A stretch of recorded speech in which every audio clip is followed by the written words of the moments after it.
d'abord le Rosh Chodesh. Rien que pour ça, il faut dire déjà le Chaim. Et c'est doublement le Chaim parce que grâce à Dieu, aujourd'hui, on a conclu le 12e Sefer du Rambam, Sefer Nezikin. On a conclu les dégâts, grâce à Dieu, on a fini avec les dégâts de toutes sortes.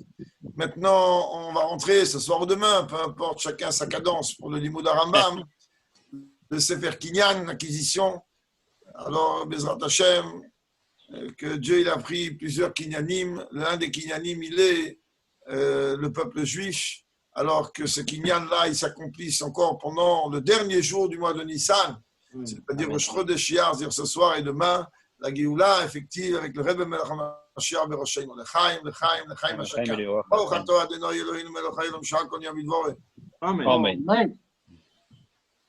L'Chaim. Ça, c'était obligatoire de dire le Chaim, même si on a fait Fort Bengen hier et assez tard et ne l'ouvre jamais. On ne peut pas arriver à un sioum d'un Sefer du Rambam et pas dire le Chaim ensemble. C'est une chose qui n'est pas possible. L'enregistrement est débuté. Voilà. Ok, alors on démarre.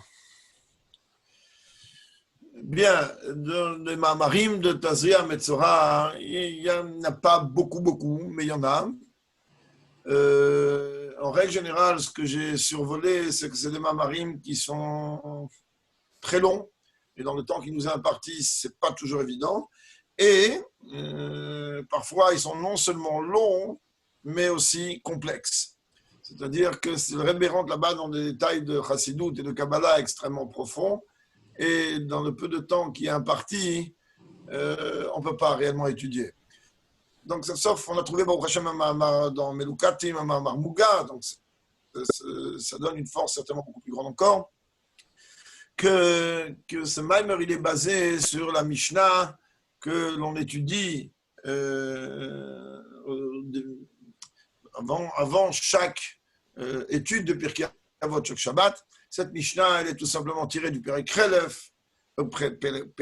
Chelek de Sanhedrin, et donc à la page Kouf. Et cette Mishnah traite de la dimension, comme vous le voyez, le Kol Israël et Shlaim Chelek Leilam Haba.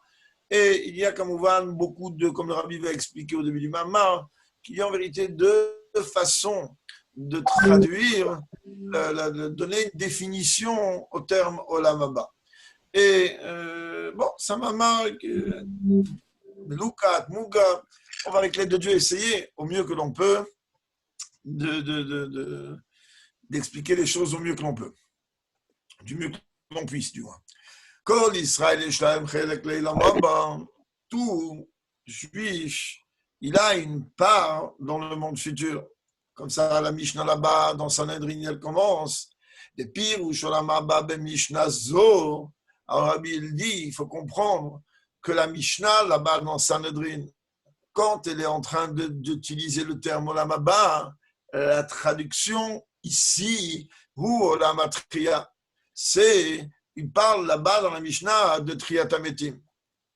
Parce que comme on va le voir un peu plus loin, il y a effectivement dans une autre interprétation de Olam Haba, quand on veut parler du Gan Eden, on dit aussi Olam Haba. Mais ici, le Rebbe, il dit que la Mishnah elle est en train de parler de Olam Atria, le monde de la résurrection des morts. Ça veut dire que tout le peuple juif, il aura part à Triyat HaMetim. Juste une toute petite nekuda, on sait très bien que quand on étudie la Mishnah, alors là-bas on entend, on comprend un sous-entendu assez sympathique que Kol Israël et Shlaim Chelek Leilam Haba, Kol c'est Cohen, Lévi et Israël, donc tout le peuple juif, peu importe sa catégorie, que ce soit un Cohen, un Lévi, un Israël, Shlaim Chelek Leilam Haba, il aura droit, il aura part, donc au monde de la résurrection, monde futur qui ici représente celui de la résurrection.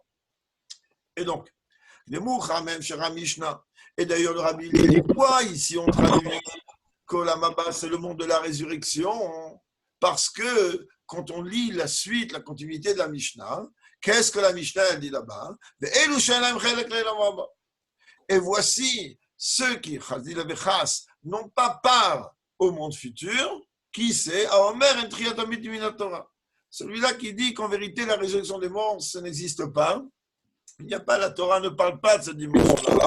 Donc on dit que la résurrection des morts n'existe pas. À partir de là, quand on est en train de Dieu préserve de penser que la résurrection des morts n'existe pas, la Gemara dit là-bas, la Mishnah dit là-bas qu'il n'y a pas Chelek dans ça. Shatam, Azeu, Kedita Bigmor. Et la Gemara, en vérité, elle dit, pour quelle raison? D'un côté, tu me dis, quand Israël, d'un côté, tu me dis que tout le peuple juif, il a part à cette résurrection des morts, et après, tu commences à me dire, après, tu viens me dire, voici ceux qui n'ont pas part à la résurrection des morts, ceux qui ne croient pas à cela. La Gemara dit, mais c'est pas compliqué. Ou quoi faire étant donné que lui, il renie cette chose-là, alors à partir du moment où il renie cette chose-là, on lui dit, tu ne verras pas cela. Sans entrer dans tous les détails, parce que sur ce sujet, on peut parler mamash des heures aussi, il faut comprendre que la Gemara dit là-bas, qu'alors ça veut dire quoi? De côté du Nicole Israël, Rabbi explique en vérité que d'après l'opinion, là-bas, c'est on les fait ressusciter et à Shemishmor, on les renvoie d'où ils viennent. Juste pour leur montrer qu'il y a Triat Ametim, après on renvoie. Mais le Rabbi rejette cette opinion, mais ce n'est pas le débat du Mahamar. Alors maintenant, donc il y a, comme lui, il n'a pas reconnu Triat Ametim, alors Mida Kenegen Mida. Dieu, il se comporte avec lui de la même manière. Tu penses qu'il n'y a pas, ah ben il n'y aura pas. Il n'y aura pas pour toi, Dieu préserve.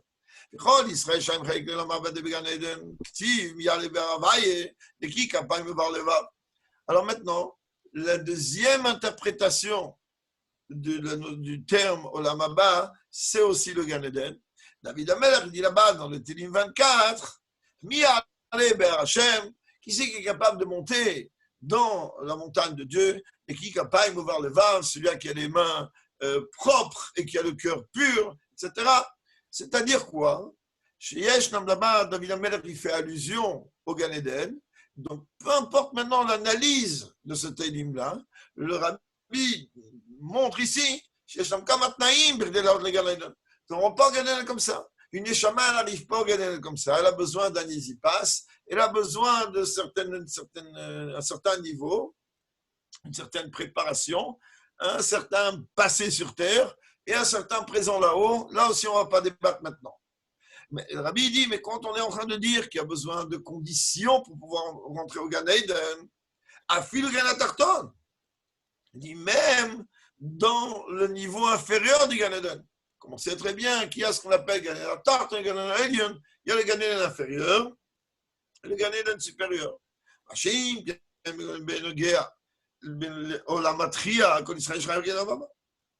Le Rabbi dit, tu comprends que dans le Gan Eden, ce n'est pas donné à tout le monde. Il y a besoin de certains critères. Mais concernant la résurrection des morts, alors il n'y a besoin d'aucun critère. À partir, peu importe, tu es Cohen, Lévi ou Israël, à partir du moment où tu es juif, alors tu as droit à la résurrection des morts. On a besoin de comprendre.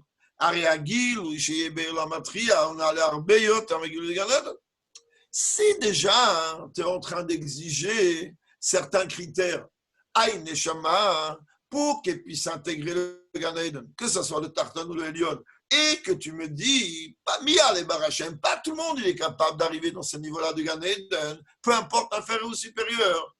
Mais je ne comprends pas. D'un côté, tu me dis que pour aller au Gan Eden, il y a besoin des critères, il y a besoin d'un easy pass. D'un autre côté, tu es en train de me dire, mais par contre, tu sais quoi? Tout le monde y va ressusciter. Il dit, mais les dévoilements qu'il y aura au moment de Triat Ametim, ce sont des dévoilements de Dieu infiniment plus grands que ceux qu'il y a au Gan Eden. Gam Magish Gan Eden. Ce n'est pas seulement infiniment plus grand de ce qu'il y a dans le Gan Eden Tarton, même infiniment plus grand de ce qu'il y a dans le Gan Eden. Et pas seulement ça, Rabbi dit. Ce qu'il y aura au moment de Triat Ametim, ça sera encore infiniment même plus grand que le niveau le plus haut du Gan Eden le plus haut. Il comprend bien que quand on ne rentre pas Triat Ametim, rappelez-vous, on a parlé longuement avec l'Union de Tzamot TV, le Rabbi dit quand on parle de Triat Ametim lui-même, qu'ils vont se lever, ils vont ressusciter comme l'Israël. Tout le monde, tout le peuple juif. D'accord. Même les Neshamot qui sont déjà à plus de 3000 ans, même plus que ça, dans le Gan Eden. Mitani d'Organit Yoter. C'est-à-dire qu'on comprend. Il y a déjà des Neshamot qui sont déjà des milliers d'années au Gan Eden. Et comme le Rebbe, il ramène dans l'Oïd de la veille de Rosh Chodesh Sivan, si je ne me trompe pas, hein, la référence est dans ma tête parce que c'est le moment du Yortzeit du père de Moulay. Là-bas, le Rabbi, il parle que Rav Chaim Hillel, que là-bas, le Rebbe, il parle que la Aliyah d'une Neshama, elle se fait 3 fois par jour à travers les tfilot, elle s'élève dans les niveaux. Alors le Rabbi, il comprend. Il y a des Neshamot que ça fait des milliers d'années qui sont là-bas.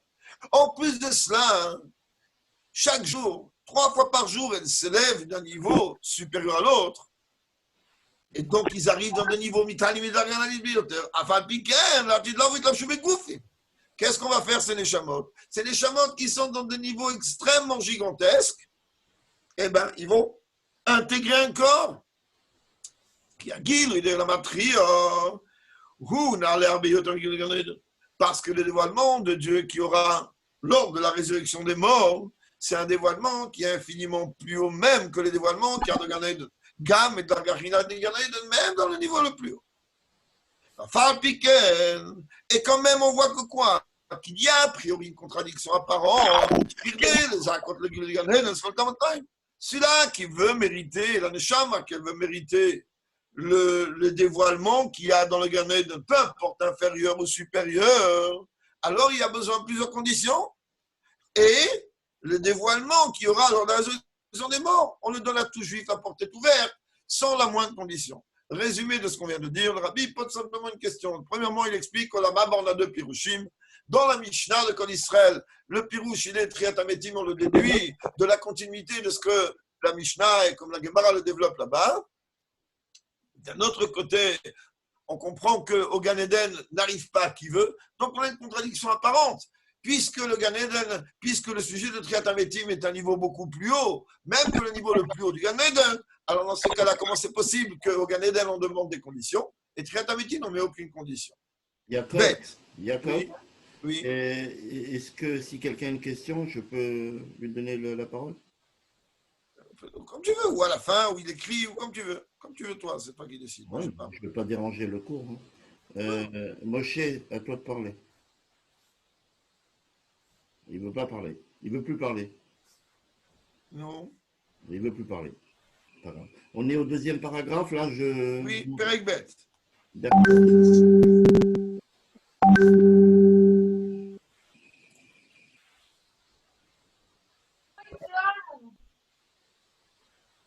Vas-y, tu peux y aller. Hein.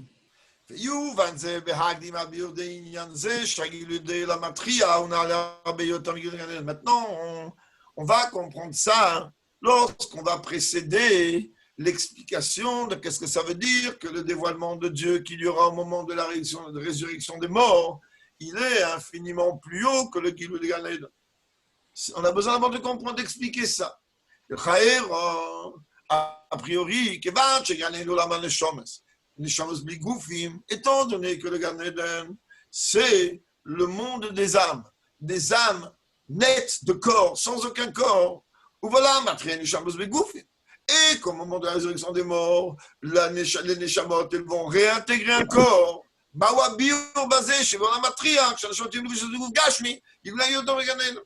ne comprend pas, un corps, c'est fait pour limiter. Un corps, c'est même, on dit que même le corps de Moshe Rabbeinu, que lui, il était métachlit, c'est pas ce que Rabbi dit ici dans le Mamar, c'est une note du traducteur. Même le corps de Moshe Rabbeinu, que lui, il est de métachlit à Shlemut, quand même, c'est une prison pour lui, c'est-à-dire que quand même, lui, qu'il était capable de monter et parler avec Dieu quand il veut et quand il ne veut pas, il y avait quand même un chemetz de barrage. Pour nous, c'est encore pire. Mais même quand on parle d'un corps complètement mésoutrach. Donc, le Rabbi, il dit, ce que je ne comprends pas, c'est que comprends bien, on me dit que le moment de la tria, les âmes, elles vont réintégrer des corps. Et à partir du moment où on va réintégrer des corps, donc automatiquement, elles ne sont pas habilitées, a priori, à capter et à profiter de ce dévoilement de Dieu, qui est infiniment plus grand que celui qui a au Gan Eden. Même si à ce moment-là, même si à ce moment-là, au moment de la résurrection des morts, Dieu il va redonner un corps qui va être raffiné au niveau le plus haut. Comment un corps raffiné au niveau le plus haut? Il était poussière, Dieu l'a reformé. Eh bien, pareil, le Rabbi dit, comme au gouffre sur Adam Arishon. De manière Adam Arishon, comment Dieu l'a fait? Ben, il a pris de la terre, il a assemblé. Et à partir du moment où il a assemblé cette terre, après, il a formé un corps. Et il a mis, etc. C'est Dieu qui l'a formé. Shaya, donc après, on est à la suite, si tu veux bien, GG. Oui. Bon, ben moi, je continue.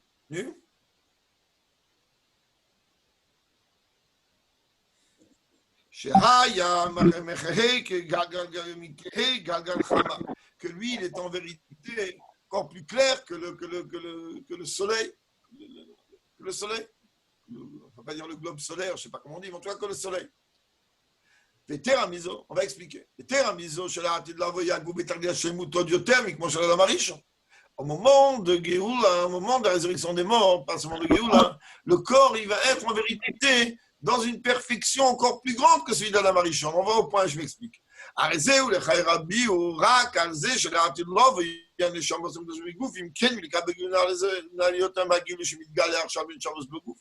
Donc Rabbi dit, regarde, toi, on s'est posé une question tout à l'heure, à savoir que on ne comprend pas comment Bichlal, une Neshama, elle va être capable, alors qu'elle va être habillée dans un corps, déjà même de recevoir les Giulim du Gan Eden.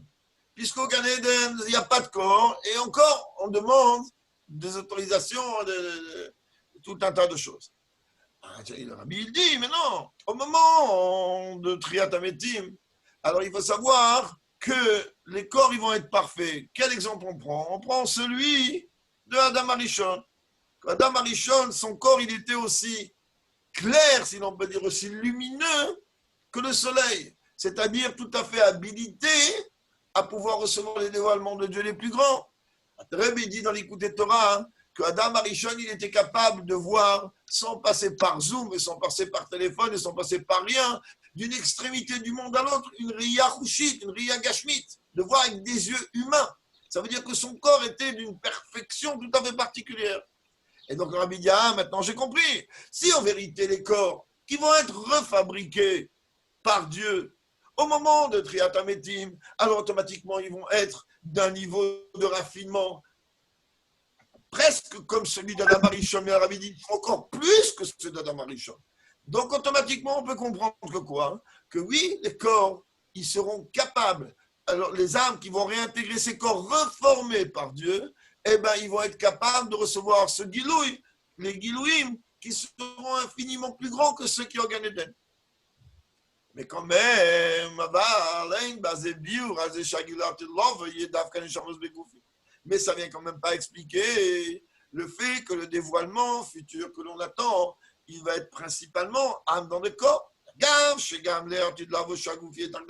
que même quand tu vas dire que au moment de Triat Ametim, alors le corps, il va être d'une perfection totale. Il est Gashmi. Que tu veuilles ou pas, on n'a pas dit qu'on va avoir des silhouettes. On a dit qu'il y aura un corps physique. Et toutes les limites que la matière, elle peut provoquer par rapport au divin, ce sont comme des limites encore plus que ce que le spirituel peut venir limiter. On sait très bien qu'il y a plusieurs niveaux de dévoilement de Dieu. Par exemple, à partir du moment où on parle d'un corps humain, alors automatiquement, le corps, il possède au moins deux limites, la limite du temps et la limite de l'espace. Comme c'est dans chaque chose matérielle. Malgré cela,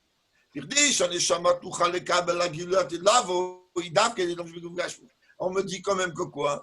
Ah, tu veux que la Neshama, elle puisse recevoir les dévoilements de la Hatid Lavo, alors elle ne peut les recevoir, non pas quand elle est âme sans un corps au Gan Eden, même dans le niveau le plus haut du Gan Eden, mais elle ne peut les recevoir d'Afka que lorsqu'elle est habillée dans un corps, un Gouf Gashmi. Et donc on a un vrai problème.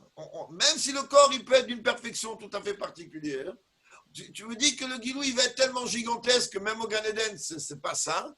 Et quand même, tu es en train de me mener un corps Un corps, il a forcément des limites. Comme le Rebbe a dit une fois que l'une des différences fondamentales qu'il y a, je ne vais pas entrer dans le développement de ça du tout, mais juste l'anekouda telle que, le Rebbe a dit une fois que l'une des différences qu'il y a lorsque un tzaddik est physiquement présent dans le monde, ou lorsqu'un tzaddik est nistalek, c'est que lorsqu'il est physiquement présent dans le monde, alors automatiquement il ne peut pas se trouver dans deux endroits différents au même moment. Alors que lorsqu'il n'a pas la limite du corps, alors il peut se trouver dans autant d'endroits qu'il désire. Et ça, c'est En Makom Larich maintenant. Et ça rejoint ce qu'on pose ici comme question. Ici, on est en train de dire, peu importe le corps que tu peux avoir, un corps, il est limité avec un temps, un espace, En Malasot. Haïno, ça veut dire, ben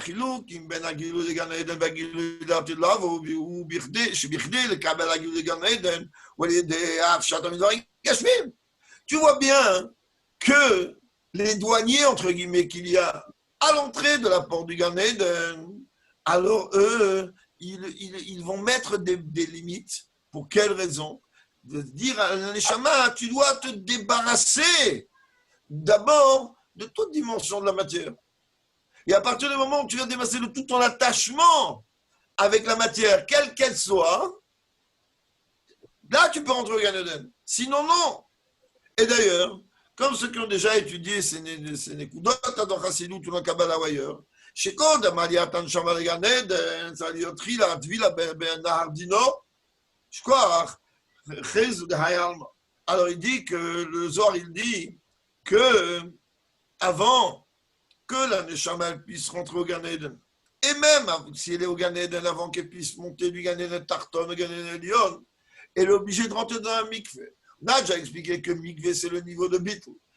Qu'est-ce que c'est? Mais seulement le mikveh qui est là-bas, entre guillemets, là-haut, au Gan Eden. Il a appelé Nahar du Nord, c'est un mikveh de feu. Évidemment, c'est une image. Donc, la Neshama est obligée de passer comme un mur de feu, et à partir de là, parce qu'il y a aussi la parsa, il y a aussi comme un élévateur qui permet à la Neshama de passer entre Gan Eden Tarton et Gan Eden Lyon. Elle doit repasser encore une fois dans Nahar du Nord. Et donc encore, comme si elle va faire pour tout oublier, toute relation qu'elle a pu avoir avec la matière et la matérialité. Et là, elle peut se lever. Et quand elle va se lever, et donc, tu comprends, Rabbi, il dit, c'est pas seulement que de la terre vers le Gan Eden, alors elle doit passer Nahar du Nord. Même dans tous les niveaux du Gan Eden, elle doit aussi passer Nahar du Nord, pour se séparer, pour se nettoyer totalement de toute relation, quelle qu'elle soit, avec la matérialité. Mais même dans le Gan Eden lui-même, quand la Neshama a besoin de s'élever de niveau en niveau,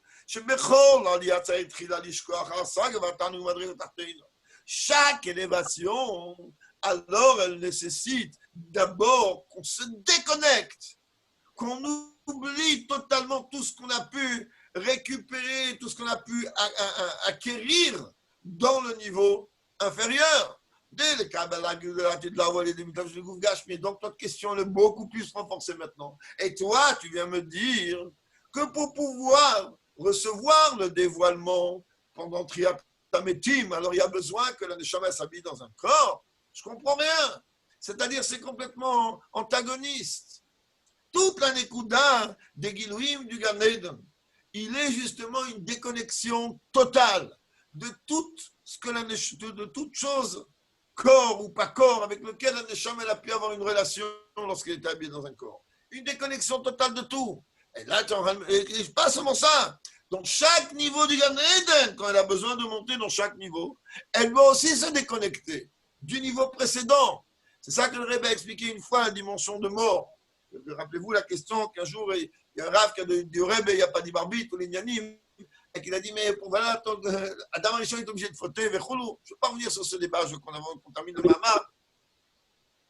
Mais le Rebbe, il lui a dit, mais de la même manière, quelqu'un qui va passer d'un cap à l'autre, comme dans une échelle, il y a un moment où il a un pied sur la marche inférieure et un pied sur la marche supérieure. Mais il y a un autre moment où le pied, il va se trouver quoi? Un pied sur la marche supérieure et un pied en l'air. C'est toute la passation du nord du nord, et je ne veux pas entrer dans tout ça. C'est-à-dire qu'il y a une déconnexion totale, et le niveau précédent, il est considéré comme mort, de la même manière, comme on peut voir, dans Gané, d'un niveau à l'autre, on a besoin de passer ce migvé, ce bitoul. Et comme on connaît l'histoire du Baal Shem Tov, si on aura le temps à la fin, on le racontera, que lui, il a été obligé d'oublier, enfin, on lui a fait oublier tout l'alphabet, qu'il a été obligé de réapprendre, tout l'alphabet Vechoulou.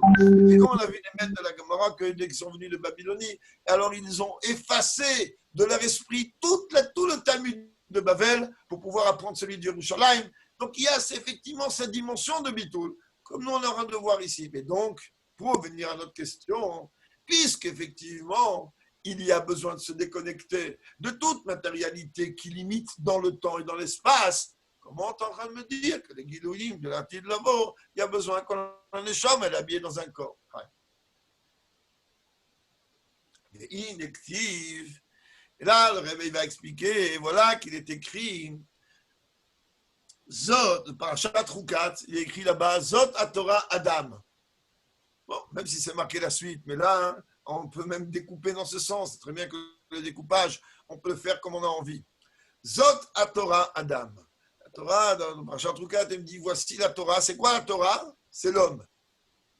Voilà, la Torah, c'est l'homme. Pas n'importe quel homme, c'est Adam. Sha Torah et Bidugmot Adam. C'est-à-dire que la Torah, elle est comparée à la structure d'un homme. Un homme. C'est quoi un homme? De quoi un homme est composé? Il est un homme, il est composé d'un corps et d'une âme. De la même manière, dans la Torah, elle a un corps, c'est la dimension de la Torah dévoilée, bien que le rabbi va rentrer ici dans un autre inyan. Et elle a une âme, c'est la dimension de la Torah cachée. Elle a une facette qui est matérielle, et elle a une facette qui est spirituelle. Mais là, le rabbi ne rentre même pas dans Pniout et dans Niglé. Le rabbi dit en vérité, c'est la différence qu'on retrouve entre la Torah et les mitzvot. On sait très bien que les mitzvot, elles ont un nombre précis. Il y a 248 mitzvot positives. Et comme le Zohar il dit que les 248 mitzvot positives, elles représentent les 248 membres du roi, comme les membres du corps. La Torah hi hadam hu hanafesh shemamshechet chayim bevarim da mitzvot. Et qu'est-ce que la Torah elle fait? La Torah c'est ce sang qui en vérité est en train de donner toute la vitalité aux membres du corps, de manière à ce que le membre du corps il puisse accomplir la mitzvah. Et donc tu vois que quoi? Que les mitzvot, elles sont comme le corps. Pourquoi elles sont comme le corps? Car une mitzvah, elle a un temps et un espace. Comme la Torah est au-delà du temps. On va expliquer. C'est de la même manière qu'on a expliqué la dimension de Har Sinai, Hashan, Kulo. C'est quoi Hashan? C'est Olam, Shana et Nefesh. Il y a besoin d'un temps, il y a besoin d'un espace, et il y a besoin d'une âme, d'un corps qui va accomplir. Ça veut dire, on peut prendre un terme clair, si maintenant je vais venir prendre aujourd'hui Nissan, je vais prendre un loulav le plus méoudar possible, l'étrog le plus méoudar possible, et je vais faire toutes les kavanotes al pi Kabbalah, ça va servir à rien, parce que même si j'ai la chef, même si j'ai l'objet, ça ne sert à rien, ce n'est pas dans le temps où la mitzvah est liée. Donc on voit bien, le rabbi dit, que les mitzvot, elles ont un temps et un espace, et les mitzvot qu'on peut faire avec tel membre du corps et tel autre membre du corps. Et la Torah, elle, par contre, elle est complètement au-delà du temps et de l'espace. C'est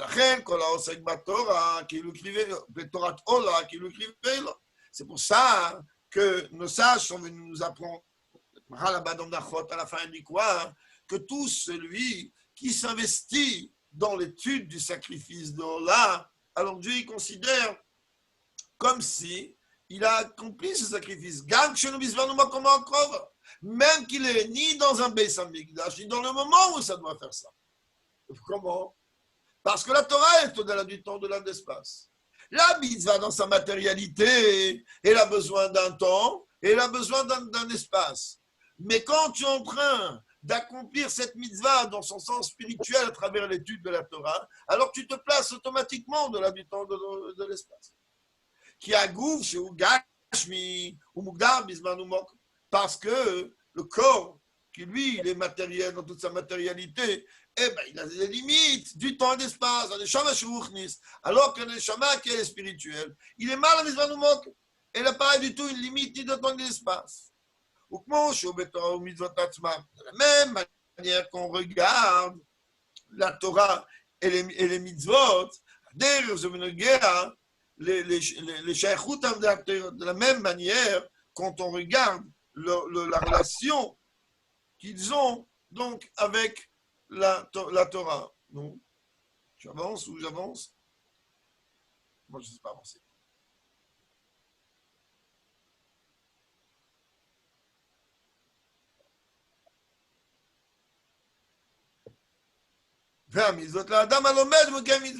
Donc la Torah et les mitzvot, par rapport à l'homme qui est en train d'étudier ou d'accomplir les mitzvot, des limoud, la Torah, Il y a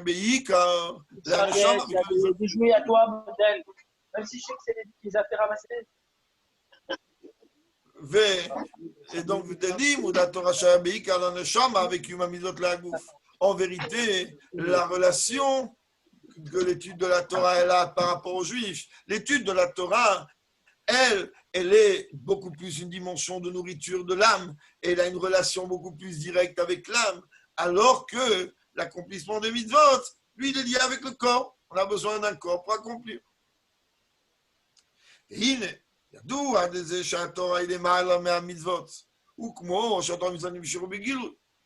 Quand on est en train de dire quelque chose qui est connu, que la Torah, elle est au-delà des mitzvot. De quelle dimension de Torah on parle? De la dimension de Torah telle que la dimension de Torah et des mitzvot telles qu'ils sont dévoilés, c'est-à-dire tel que c'est à nos yeux. Aval Beshor Sham. Et là, le rabbi va rentrer, bon, je vais aller au point. Aval Beshor Sham, met dans leur source, à mitzvot les mitzvot, elles sont beaucoup plus hauts. On sait très bien que l'un des klalim en Chassidut, il est que plus une chose elle est haute, et puis lorsqu'elle descend en bas, plus quand elle va descendre le plus bas. Exemple que le Rebbe Rayatz rapporte d'un mur, que lorsque ce mur il s'écroule, alors la pierre qui se trouve dans la rangée la plus haute du mur, c'est celle qui va tomber le plus loin. Et dans ce cas-là, de la même manière, c'est vrai que d'une façon dévoilée, alors nous on voit que la Torah, si on va mettre le comparatif entre la Torah et les mitzvot, alors on voit quoi? Que la Torah elle est supérieure aux mitzvot. Mais quand tu veux regarder la source des mitzvot, eh ben, elle va être beaucoup plus haute. C'est-à-dire que dans leur source, c'est beaucoup plus haut. Pareil dans le corps humain, comme je pense, on va le voir plus loin. Oui, on le voit plus loin. Sinon, je l'aurais expliqué maintenant. Rabbi dit pourquoi se casser trop la tête? Comment la Torah est définie? La Torah est appelée la sagesse de Dieu. Chokma. Et les mitzvot, ils sont appelés quoi? Retsono Yitbarech. Les mitzvot, ils sont appelés le ratson de Dieu. Alors, on sait très bien que dans Chokma, c'est la sphira la plus haute. Le ratson, il se trouve dans Keter. C'est très bien que dans Keter, il y a deux niveaux. Le niveau extérieur qui est appelé ratson et le niveau intérieur qui est appelé Tanot. Donc, puisque les mitzvot sont appelés le ratson de Dieu et la Torah est appelée la chokhma de Dieu, tu vois bien que dans le shoresh, les mitzvot qui représentent le ratson de Dieu sont de l'ordre de la chokhma. Et terminons. Regarde, j'arrête en mitzvot baoubam shach, anika begilou imalat mitzvot. Dans la Torah, il pirouche ou biura mitzvot. Plus que ça, Rabbi dit en vérité. Même lorsque c'est descend en bas, et qu'en bas, tu es en train d'accomplir les mitzvot, tu es en train d'étudier la Torah. Tu étudies quoi? Ça veut dire quoi, j'étudie la Torah? Tu es en train d'étudier l'explication de l'accomplissement de tes mitzvot. Donc, en vérité, c'est la dimension de dans l'étude, elle est grande quand? Et pourquoi? Parce qu'elle mène à l'action. Donc, le Ikar, il est quelque part, oui, l'action. Donc, même quand la Torah, elle est, en vérité, elle représente un niveau plus haut. Le Shoresh des mitzvot, il est plus haut que la Torah elle-même. Et dans la traduction concrète, lorsque tu étudies la Torah, tu n'étudies que l'interprétation et la compréhension du ratson de Dieu à travers les mitzvot. De là on comprend. De la même manière, on comprend comment ça se passe quand il s'agit d'un corps humain. Que le corps humain est composé donc et d'un corps et d'une âme. Qui sont, comme on l'a rappelé tout à l'heure, Zot, la Torah, Adam, la Torah et les mitzvot. Même qu'en vérité, la vitalité du corps, elle provient, elle découle de l'âme. Et on retombe encore sur le même ignan.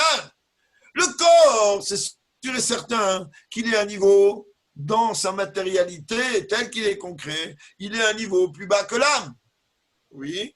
L'âme, elle est à un niveau plus haut que l'homme. Oui. Mais dans quoi tu parles? De la même manière que tu as dit tout à l'heure, que la Torah, elle est au-delà du temps, et donc a priori, elle paraît qu'elle est supérieure, elle est d'un niveau supérieur à celui des mitzvot. Oui, mais le shoresh des mitzvot, il est plus grand que la Torah elle-même, il est plus haut que la Torah elle-même. Et puisque tu dis que le shoresh des mitzvot, il est plus haut que la Torah elle-même, dans ce cas-là, comprend que le shoresh du gouffre, le shoresh du corps, il est au-delà même que le shoresh de le shoresh de l'âme. Je me vois, même comme le Rabbi va expliquer. Que l'amour et l'attachement que Dieu il a avec le peuple juif de par leur âme, que là, Dieu il dit, vous êtes considérés comme des enfants pour Dieu, par rapport à Dieu. Si le peuple juif, pas si, étant donné que le peuple juif est appelé les enfants par rapport à Dieu, eh ben, l'amour que Dieu il porte pour le peuple juif, c'est un amour, si l'on peut dire, naturel. C'est normal qu'un père il aime ses enfants. De la même manière comme un père il aime ses enfants.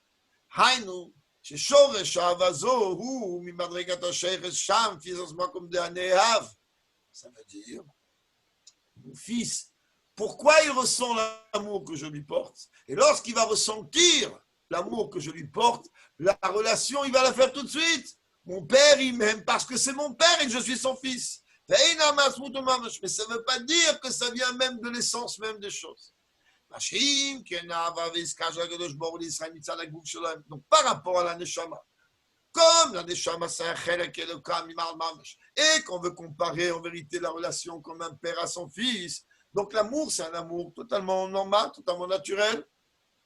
Alors que lorsqu'on est en train de parler de l'amour que Dieu il a, non pas pour l'âme du juif qui est une partie de lui-même, donc de la relation père-fils, mais l'amour que Dieu et l'attachement qu'il a vis-à-vis du peuple juif par rapport à leur corps, il a mis ça de malatagouf, qu'il a mal de ben, mal à Hatzmit, et la mitzvah, c'est pas, si tu vas dire, mais oui, Dieu il aime le corps d'un juif, parce que c'est comme un père, il aime son fils, il aime son fils, il aime ce corps. C'est, en vérité, cet amour que Dieu il a du corps du peuple juif, ça émane d'un niveau de Dieu qu'on appelle le choix.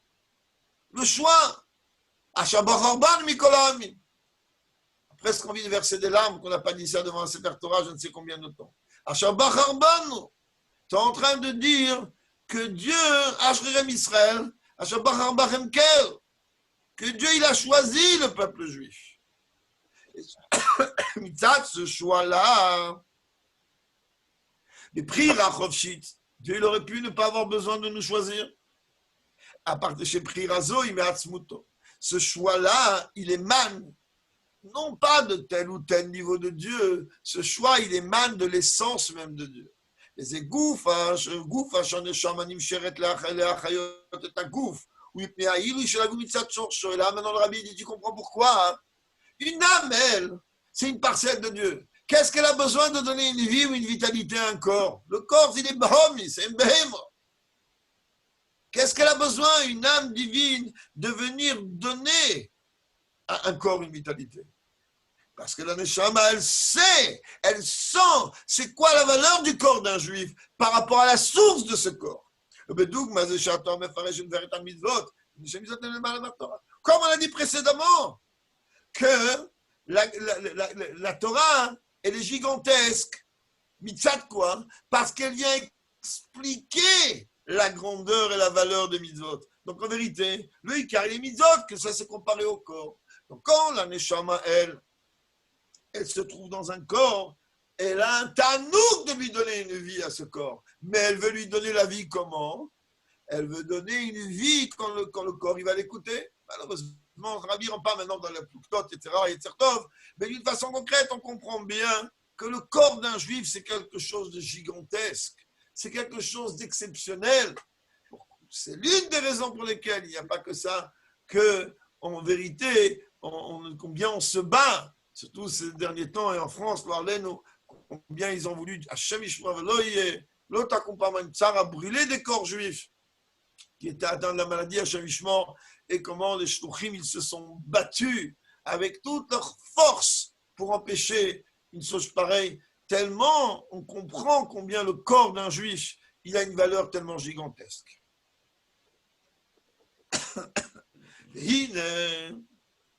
Chaim en attendant.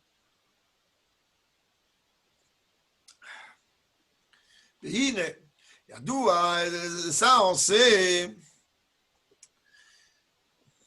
זה שבאחיו דקים המידות כל ישראל הם שווים, אחיו דנים יותר יש כמה וכמה מדרגות. Et là, tu vois en vérité que quoi?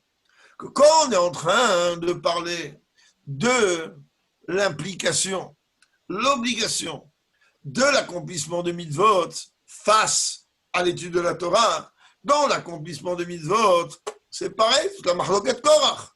Korach, il est venu dire, si votre inyan à vous, il est le Ikar, il est massé, il n'y a pas de différence entre toi, Moshe Rabbeinu, quand tu mets les tefilines, ou quand, je ne sais pas qui là-bas, le plus simple du gens est des tefilines.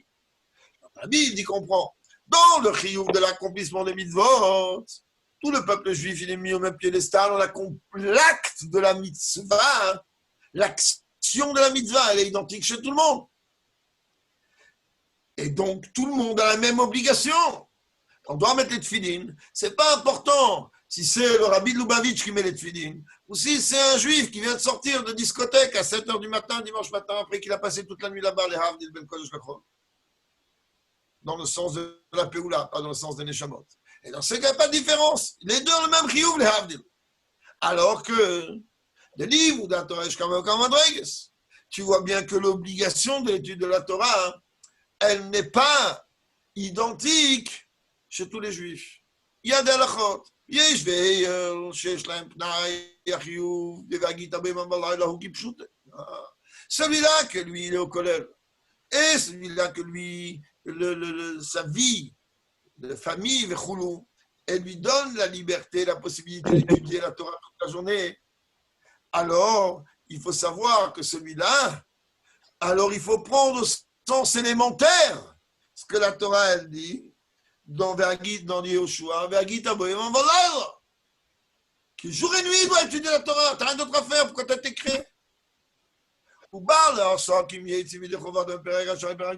quelqu'un que lui passe sa vie dans les avions. En ce moment, il n'a pas trop ça. Donc merci, bon Hachem qui a tous ces inanimes-là qu'on peut étudier la Torah toute la journée.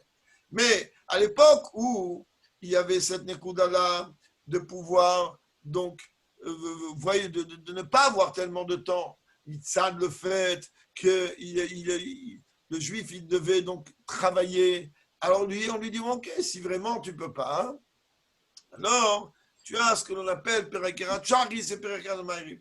Alors avec le schéma le matin, le schéma le soir, tu es de mitzvot. Ou il est quoi? Qui a mitzvot et Mratzona Eliot.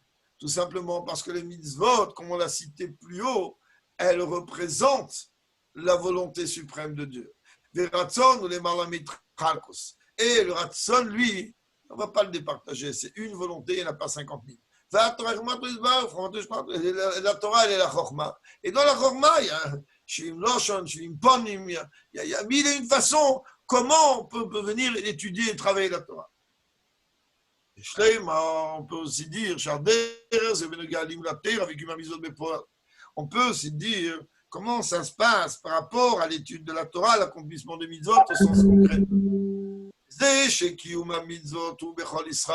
Ça, que l'accomplissement des mitzvot, il est en vérité une obligation qui incombe tout le peuple juif, sans exception, et de la même manière, David ou Poche Israël, mitzvot karimot, que même les fauteurs du peuple juif, comme dit la Balagmara dans Chagiga à la fin, que eux, ils sont remplis de mitzvot comme une grenade. Alors que quand on est en train de parler de l'étude de la Torah, c'est possible qu'il va y avoir un certain manque, en tout cas chez certains, par rapport, si l'on peut dire, au dévoilement de ce que la Torah elle peut venir lui transmettre.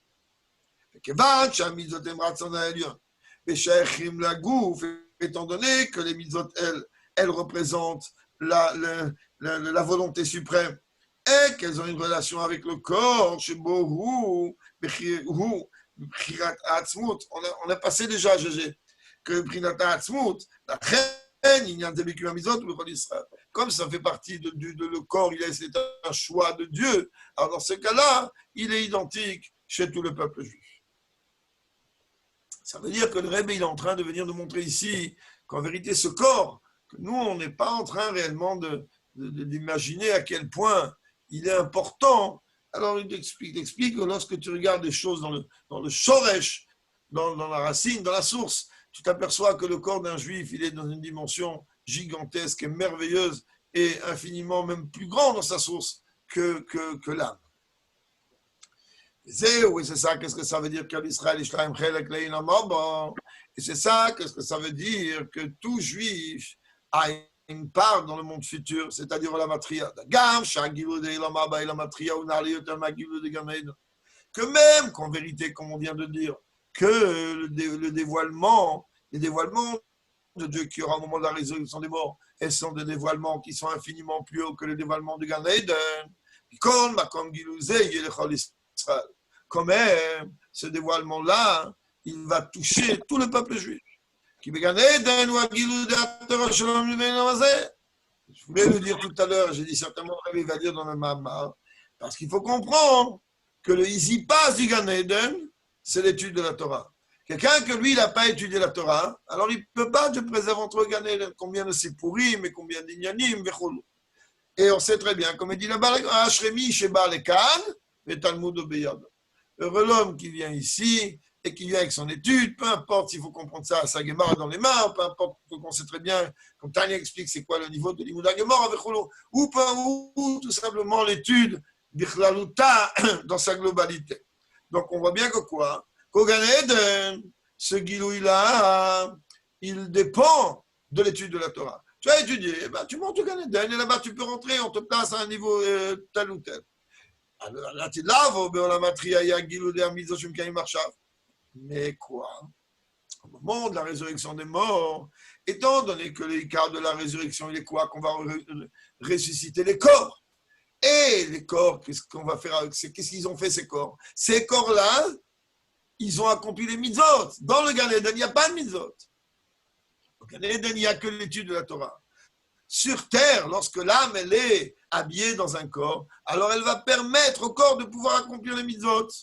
Et dans ce cas-là, étant donné que le gilouï qui aura de Dieu au moment de Triat Hametim, ça va être tout simplement des gilouïm qui sont correspondants que chacun il va voir en fonction de comment il se sera préparé, comme il dit au chapitre 37, que tout le gilouïm qu'il y aura, il dépend de Maaseh Mavdenu Kosman Meshragolos. Que tout ce qu'il y aura dépend du travail maintenant. Alors il dit, là, il y aura, au moment de la résurrection des morts, cette dimension-là que de ce qu'on aura, nous, acquis par l'accomplissement des mitzvot que l'on fait maintenant. Mais comme on a dit, que l'accomplissement des mitzvot, au sens matériel du terme, alors il est identique pour tout le monde, sans distinction. Et dans ce cas-là, Tu comprends pourquoi tout le monde il va être ressuscité? Parce que tout le monde a la possibilité d'accomplir des mitzvot. Tu vas dire à quelqu'un, viens, apprends telle chose, telle autre chose, et dire, je ne comprends pas l'araméen, je ne peux pas une Gemara, je ne comprends pas la technique du Talmud, je ne comprends pas ci, je ne comprends pas ça. Ok, tu n'as rien compris, tu as compris, peu importe, tu as raison, tu as tort, tu peux pas, non, mais je t'en ai. Mais tu ne peux pas venir dire, je ne peux pas mettre ma main dans la poche et sortir une pièce de zaka et mettre dans la zaka. Tu ne peux pas dire non. Tu ne peux pas dire, je ne peux pas mettre les tefilines. Tu ne peux pas dire, je ne peux pas allumer les bougies de Shabbat. Ça, c'est quelque chose qui est donné à tout le monde. À partir de là, chacun il a cette possibilité. Et puisque chacun a la possibilité de faire les mitzvot, on voit bien d'ailleurs que le rôle des mitzvahs du Rebbe, c'est quoi? C'est maïs, c'est les actions. Il y a aussi, Kamouvan, l'étude de la Torah, Kamouvan Vegan Pachout. On voit bien que les mitzvahs de leur Péoula, c'est dans l'action concrète que ça touche tout le peuple juif. Yesh Lomar, on peut dire aussi quoi? Et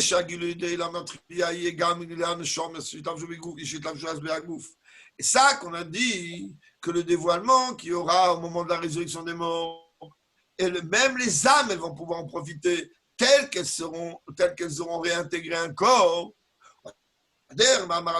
Par rapport à ce que les Chachamim nous enseignent dans la Gemara Kiddushin, grande est l'étude, car elle mène à l'action, comme on l'a cité plus haut.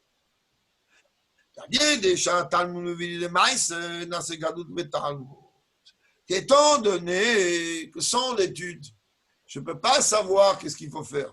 Je ne peux pas savoir comment il faut faire. Ah, maintenant, étant donné que grâce à l'étude, je vais savoir qu'est-ce qu'il faut faire et comment il faut faire, alors automatiquement, l'étude, on voit que quoi? Que sa grandeur, elle n'est pas seulement du fait que moi, je suis en train d'étudier, elle est que grâce au fait que je suis en train d'étudier, je peux en vérité faire quelque chose de plus grand que l'étude elle-même, qui est l'accomplissement de mitzvot.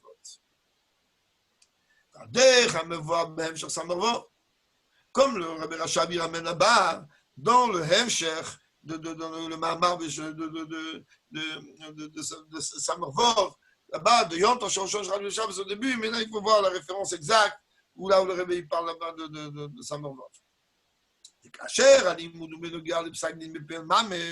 Que lorsque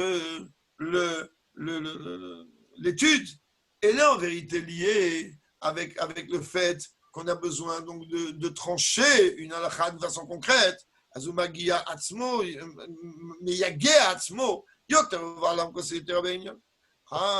maintenant je dois étudier pour comprendre tel ou tel écouda. Ok, je vais me fatiguer comme je peux me fatiguer.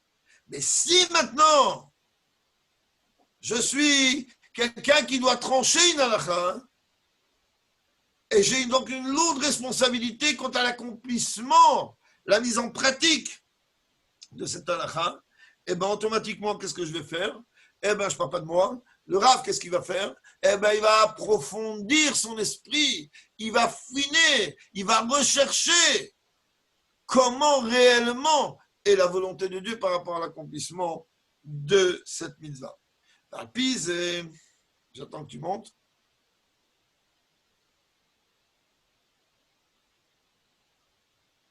Alpiz et Yeshlomar. Et par rapport à cela, à ce qu'on vient d'étudier, on peut dire que, étant donné que même quand il y aura la Géoula, alors on va étudier la Torah. Quelle Torah on va étudier? La Torah qu'on va étudier au moment de la Géoula concrète, Torah Toshel Mashiach. On va étudier une Torah qui est d'aucune commune mesure, infiniment plus haute que celle que l'on étudie maintenant. Jusqu'à même, comme c'est connu, que même le niveau le plus haut de la Torah qui est dévoilé aujourd'hui à l'être le plus haut, c'est même pas le Aleph Bet, devant le Aleph Bet de la Torah de Mashiach. Et donc, là-bas, dans cette Torah de Mashiach, il y a deux sujets. Il y aura d'abord et avant tout le fait qu'il y aura le dévoilement de l'intégralité, de la shlemut de la Torah de par elle-même. Ça, c'est un. Mais il y aura aussi quoi? On verra la grandeur de la Torah par rapport à la grandeur des mitzvot. Ça veut dire quoi? Ça veut dire contre ce qu'on a dit. On a dit que le Shorash des mitzvot est encore plus haut que la Torah. Comment? Oui, puisque la Torah vient expliquer les mitzvot. Ça veut dire que aujourd'hui, nous, on ne comprend pas comment avec un acte matériel. Pour reprendre l'exemple du loulav ou du hétrog, mais Ribono Shel Olam, on a pris des plantes. Qu'est-ce qu'on a fait avec ces 4 espèces-là? Mais c'est du végétal. Aujourd'hui, si ce n'était pas un ordre clair de la Torah, hein, on deviendrait fou. Qu'est-ce que ça veut dire prendre des branches et commencer à les secouer? On est devenus fous. Pourquoi? Parce que et puis, l'autre question, pourquoi on prend d'Afka ces espèces-là? Pourquoi du moins la Torah a demandé d'Afka ces espèces-là? Elle aurait pu demander autre chose.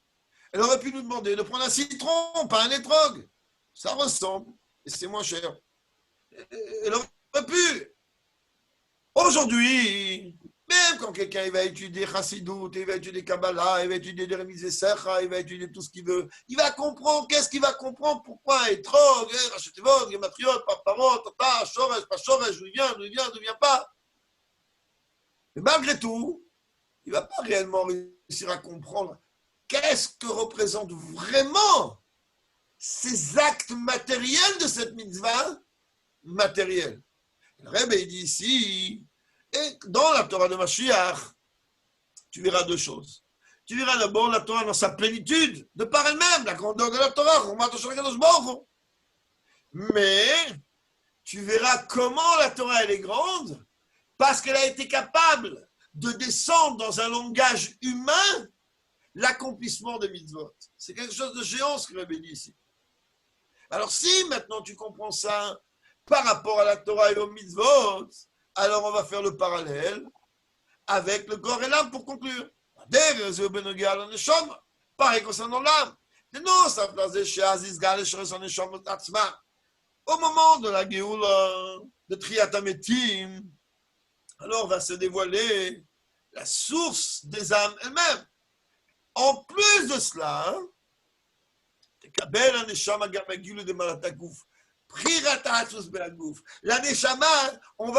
il va lui donner un très beau cadeau. Quel cadeau? Il va lui dire, regarde, même que toi en vérité tu es une parcelle de moi, hein, regarde qu'est-ce que c'est que la véritable valeur du corps d'un juif. Que ce corps du juif, il émane de mon choix intrinsèque, du choix qui provient de l'essence de Dieu. Pas rester comme ça sans donner rien que ça. Ce n'est que ce soit avec la volonté de Dieu. J'allais dire, qu'à travers le Tanya, qu'à travers nos actes, et comme il fait GG, c'est-à-dire de diffuser la Chassidut, on va mériter d'étudier la Torah de Mashiach, mi-piv shel Mashiach, de la bouche directement du Rebbe, bekaron mamash, rapidement de nos jours. Chaim, v'libracha à chacun. C'est l'anniversaire de Jordan, Rav. Mazal Tov, un grand Mazal Tov à Jordan, on s'en est grave.